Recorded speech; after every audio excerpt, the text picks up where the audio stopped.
My security group always says no, John. So all of these innovative ideas you have, they're useless to me because my security group will not let me do it. Have you talked to our risk people? They're not going to let us do any of this. I can't tell you how many times I've heard those very words from leadership at banks and credit unions all over the world. My security group always says no. Let's talk about what you can do to help and how you can change the no-based culture in your organization.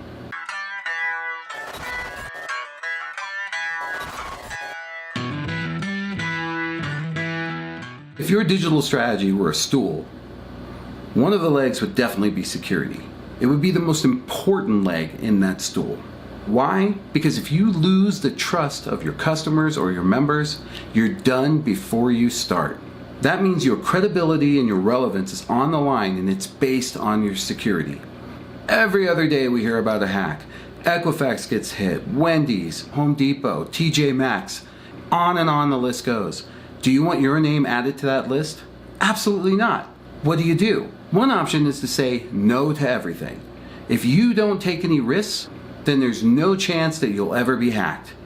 But that's not going to help you survive in a new digital world. You've got to figure out how to calculate those risks, find out when to take them, when not to, and most importantly, hire people that will help you find your way through this process. I'm often asked, why do so many security engineers say no so quickly? Sometimes I don't even get the whole word out of my mouth before they say no. Well, there's a couple different reasons. One, maybe they've been burned before. Maybe they've been told, hey, this is a great idea and everybody's blessed it and they worked with you and all of a sudden it got out the door and there were problems. Maybe they don't feel like you've done your homework. Before you go and bring a product to light, it's important that you do a risk evaluation on that new product. And that means thinking ahead to what could happen if that product, service, or program was compromised. What is the risk to the organization? What would you do about it? Sometimes security engineers need to know that before they can make a determination. The more homework you do, the more likely you are to succeed in delivering your new service, product, or program. Finally, sometimes the reward doesn't match the risk. Yes, maybe you could get some extra loans. Maybe you could drive your mortgage numbers up. But is it worth the risk of your reputation, your security, and the trust of your customers and members? So how do you get to yes? One, do your homework. Are other organizations doing this? And if they are, how long have they been doing it? What precautions do they have in place to mitigate the risk of doing it? You have to look around and find out what's going on before you bring something like this to the table. You also have to evaluate what's the real risk of this happening. If, for instance, someone broke into that new mortgage service, is there data in there that's important? Or is it just a reputational risk?